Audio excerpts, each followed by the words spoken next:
नमस्कार प्रिय दर्शकों, आप सभी का फिर से एक नई कहानी में हार्दिक स्वागत है। आज की यह कहानी बहुत ही मोटिवेशनल और बहुत ही प्रेरणादायक होने वाली है।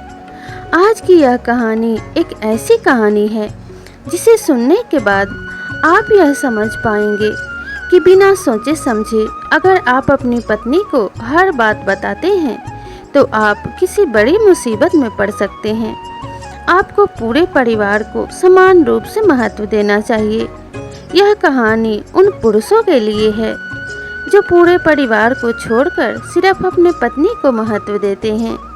तो चलिए इस ज्ञानवर्धक कहानी को शुरू करते हैं। एक गांव में एक किसान रहा करता था। किसान के दो बेटे थे। किसान खेती बाड़ी करके अपने परिवार का गुजारा किया करता था। धीरे धीरे किसान के दोनों बेटे बड़े हो गए। तब किसान ने सोचा कि मेरे बेटे की उम्र शादी की हो गई है, मुझे एक सुंदर सी लड़की देखकर इसकी शादी कर देनी चाहिए। जब घर में एक सुयोग्य बहू आ जाएगी तो मेरी पत्नी को भी आराम मिल जाएगा। घर संभालने के लिए अगर घर में एक ज्ञानी और अच्छी बहू हो तो घर की तरक्की होते देर नहीं लगती। अगर घर की बहू समझदार हो, परिवार को संजोकर रखने वाली हो तो उस घर में हमेशा बरकत बनी रहती है। इसलिए मुझे एक अच्छी और संस्कारी लड़की देखकर अपने बेटे का विवाह कर देना चाहिए। किसान ने बेटे की रिश्ते की बात चलानी शुरू कर दी। धीरे धीरे किसान के बेटे के लिए रिश्ते आने लगे। एक अच्छी सी लड़की देखकर किसान ने अपने बेटे की शादी तय कर दी और किसान के बेटे का विवाह धूमधाम से हो गया। अब किसान की बहू विदा होकर उसके घर आ गई। घर में बहू के आने से किसान पति पत्नी बहुत खुश थे। किसान की पत्नी सोचने लगी कि अब मुझे भी घर के कामों से आराम मिलेगा और मैं अपने पति के खेत के कामों में हाथ बटा पाऊंगी और मैं भी अब चिंता मुक्त होकर रह पाऊंगी क्योंकि मेरी बहू आ गई है और मुझे घर परिवार की चिंता करने की कोई ज़रूरत नहीं है। अब दोनों पति पत्नी इस बात को सोचकर बहुत प्रसन्न रहने लगते हैं। कुछ दिनों तक उनकी यह खुशी कायम रहती है। किसान की बहू घर परिवार को अच्छे से संभालने लगती है, लेकिन धीरे धीरे उसकी बहू का यह रवैया बदलने लगता है। समय के साथ साथ उसे अपने सास ससुर की रोक टोक बिल्कुल अच्छी नहीं लगती थी। जब भी सास किसी बात के लिए मना करती तो वह गुस्से में जवाब देती और अपनी सास की बातों को मानने से इनकार कर दिया करती थी। अब वह रोज रोज अपने सास ससुर की शिकायत अपने पति से करने लगी। इस बात से किसान के बेटे का भी रवैया अपने माँ बाप के प्रति बदल गया। अब तो किसान का बेटा सिर्फ अपने पत्नी की बातें सुना करता था और अपनी कोई भी बात अपने माँ बाप से बताना जरूरी नहीं समझता था। वह जो कुछ भी बात होती सिर्फ अपने पत्नी से बताया करता था। धीरे धीरे इस बात का असर पूरे परिवार पे होने लगा। पूरे परिवार में झगड़े और कलह कलेश का माहौल हो गया। किसान दोनों पति पत्नी बहुत दुखी रहने लगे। एक दिन किसान के बेटा गांव में टहल रहा था। तभी एक बूढ़े व्यक्ति पे उसकी नज़र पड़ती है और वह उस बूढ़े व्यक्ति के पास जाकर बोलता है कि चाचा कैसे हो, क्या हाल चाल है। तब वह बूढ़ा आदमी बोलता है कि बेटा मैं तो ठीक हूँ, तुम्हारे पिताजी कैसे हैं। तब किसान का बेटा कहता है कि मुझे उनसे कुछ मतलब नहीं है, मैं तो उनसे बात तक नहीं करता और ना ही उनके बारे में सोचना तक जरूरी समझता हूँ। तब उस बूढ़े व्यक्ति ने किसान के बेटे से कहा कि ऐसा क्या हो गया जो तुम अपने पिता के बारे में ऐसी बातें कर रहे हो। क्या तुम्हें पता नहीं है कि कितने कष्टों को सहकर तुम्हारे माता पिता ने तुम्हारा लालन पालन किया है।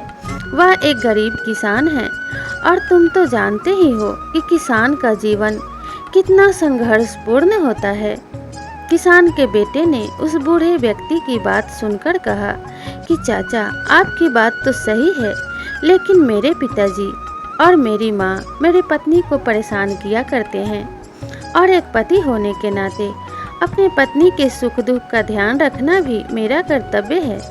इसलिए अब मैं अपने माता पिता से कोई मतलब नहीं रखता, सिर्फ अपने पत्नी की बातें सुनता हूँ और अपनी कोई भी बात सिर्फ अपने पत्नी को ही बताता हूँ।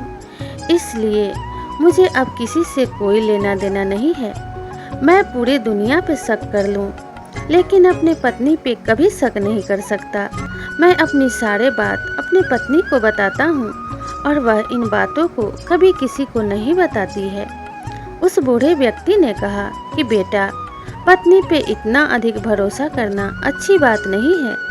ऐसा कहा जाता है कि किसी से भी आप इतना लगाव ना रखें कि जब कोई विश्वासघात करे तो आप पूरी तरीके से टूट जाएं। इसलिए रिश्तों में जितनी नज़दीकी होनी चाहिए उतना ही रखो और थोड़ी सी दूरी बनाए रखो, ताकि अगर तुम्हें धोखा भी मिले तो संभलने का मौका मिल सके। उस बूढ़े व्यक्ति की बात सुनकर किसान का बेटा कुछ समझ नहीं पाया और बोला कि चाचा, आप क्या कहना चाहते हो, मुझे कुछ समझ नहीं आ रहा है। तब उस व्यक्ति ने कहा कि बेटा, स्त्री पे इतना अधिक भरोसा करना ठीक बात नहीं है।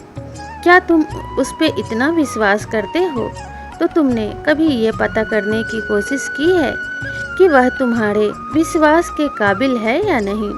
पहले तुम उसकी अच्छे से परीक्षा लो और अगर वह तुम्हारे परीक्षा में सफल होती है तो ही उससे अपनी बातें बताया करो, क्योंकि मेरा मानना तो यही है कि स्त्रियों के पेट में कोई बात नहीं छुपती। जब तक वे एक दूसरे से ना बता दे तब तक उनसे रहा नहीं जाता है। और ऐसे में अगर तुम अपने पत्नी को कोई ऐसा राज बताते हो जो अगर वह दूसरों को बता देती है तो इससे तुम्हें नुकसान हो सकता है। अपने माता पिता को अगर तुम कोई भी बात बताते हो तो वे अपने जान पर खेल कर भी तुम्हारे उस राज की हिफाजत करेंगे और किसी से नहीं बताएंगे, क्योंकि एक माँ बाप से ज़्यादा अपने बच्चों की चिंता और कोई नहीं कर सकता। अपने माँ बाप कोई भी खतरा अपने ऊपर तो ले सकते हैं, लेकिन उस खतरे को अपने बच्चों तक नहीं पहुँचने देते हैं। ये काम एक स्त्री नहीं कर सकती। मैं ये नहीं कहता कि सभी स्त्रियां गलत होती हैं और विश्वास के पात्र नहीं होती, लेकिन तुम्हें एक बार अपनी स्त्री की जांच अवश्य कर लेनी चाहिए। तब किसान के बेटे ने कहा कि काका, जब आपने यह बात बताई है तो आप ही इस बात को मुझे समझाइए कि मैं अपने पत्नी की परीक्षा कैसे लूं। तब उस बूढ़े व्यक्ति ने पूरी योजना किसान के बेटे को समझाई और उस बूढ़े व्यक्ति की योजना के अनुसार किसान का बेटा अपने पत्नी की परीक्षा लेने के लिए तैयार हो गया। अगले दिन वह गमछे में एक कटा हुआ तरबूज बांध कर लाया और अपनी पत्नी से कहने लगा कि मेरे दोस्त से बहुत अधिक झगड़ा हो गया था। वह तुम्हारे बारे में उल्टी सीधी बातें बोल रहा था। मुझसे बर्दाश्त नहीं हुआ तो मैंने उसका सिर काट दिया है। इस गमछे में मैंने उसका सिर रखा है। तुम कुल्हाड़ी लेके आओ, मैं मिट्टी खोदकर इस सिर को दबा देता हूँ। और इस बात की चर्चा तुम किसी से मत करना। अगर तुम इस बात की चर्चा किसी से करोगी तो मुझे पुलिस पकड़ के ले जाएगी और मुझे फांसी की सजा हो जाएगी। अपने पति की बातों सुनकर वह बहुत घबरा गई और उसने अपने पति से कहा कि यह आपने क्या कर दिया। ठीक है, मैं इस बात को किसी को नहीं बताऊंगी। अब किसान का बेटा उस कुल्हाड़ी को लेकर अपने बागीचे में गया। वहाँ पे मिट्टी खोदी और फिर उस तरबूज के टुकड़े को गमछे सहित ही दफना दिया। अब किसान की बहू इस बात को सोच के बहुत ही चिंतित रहने लगी। उसका दम घुटने लगा। वह किसी न किसी से इस बात को बताना चाहती थी ताकि उसका मन हल्का हो जाए। 2-4 दिनों तक तो वह चुप रही, लेकिन थोड़े दिनों बाद ही उसने यह बात अपने पड़ोसन को बता दिया और कहने लगी कि मेरे पति ने झगड़े में अपने मित्र का सिर काट दिया है और अपने ही बागीचे में दफना दिया है। इस बात से मैं बहुत परेशान रहने लगी थी, इसीलिए मैंने तुम्हें अपनी दोस्त समझकर यह बात बताई है। तुम किसी से मत बताना, नहीं तो मेरे पति को फांसी की सजा हो जाएगी। किसान के बहू ने यह बात अपनी सहेली को बता तो दिया और उससे इस बात का वादा भी मांगा कि तुम इस बात को किसी को मत बताना। लेकिन स्त्रियों के पेट में बातें कहाँ छुप पाती हैं। पड़ोसन ने भी एक से दूसरे को और दूसरे से तीसरे को बता दिया।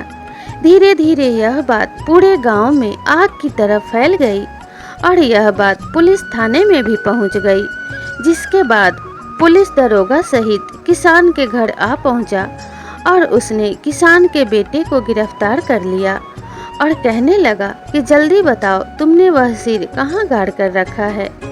वह पुलिस वाले किसान की बहू को डराने धमकाने लगे, जिससे डरकर किसान की बहू ने उस जगह का पता पुलिस को बता दिया।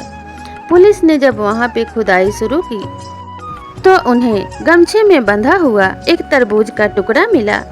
तब किसान का बेटा यह सब बात पुलिस को बताने लगा और वह बूढ़ा व्यक्ति भी वहीं मौजूद था।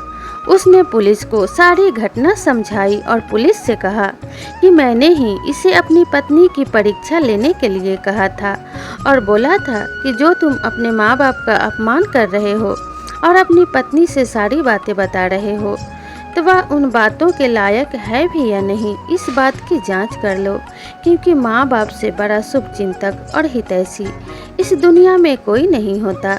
मैंने इसे अपने माँ बाप के महत्व को समझने के लिए ही यह प्रक्रिया बताई थी।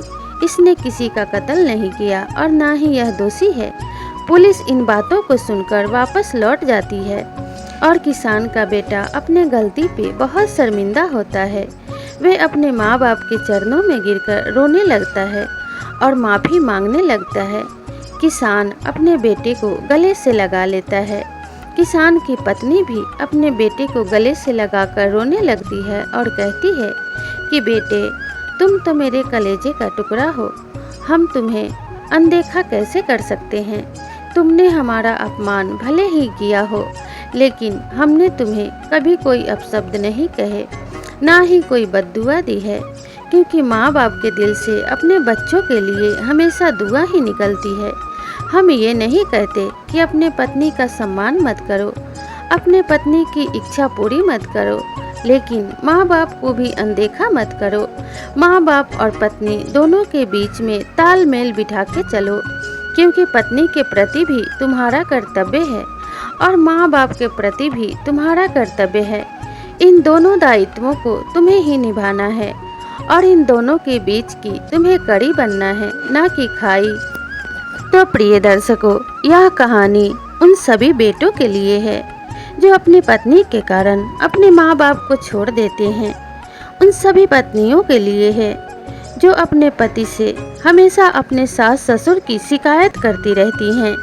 तो उन्हें भी इस बात को समझना होगा कि जो अभी बहू है वो कभी सास बनेगी और जो अभी पति है वो भी कभी ससुर बनेगा। और उन्हें भी अगर इन हालातों का सामना करना पड़े तो उन्हें कैसा लगेगा। इसलिए सबको आपस में तालमेल बिठा के चलना चाहिए। जितने महत्वपूर्ण माँ बाप हैं उतने ही महत्वपूर्ण पत्नी भी है, क्योंकि एक पति के सहारे ही पत्नी अपनी पूरी दुनिया छोड़ के आती है, तो उसे भी अपने पति के साथ और सहयोग की आवश्यकता होती है। तो आप इन दोनों में तालमेल बिठा के चलिए और दोनों में से किसी एक को चुनने की गलती कभी मत कीजिए। तो मैं आशा करती हूँ आपको यह छोटी सी कहानी पसंद आई होगी। अगर कहानी अच्छी लगी हो तो लाइक, शेयर और सब्सक्राइब ज़रूर करें। मिलते हैं अगली कहानी में, तब तक के लिए नमस्कार।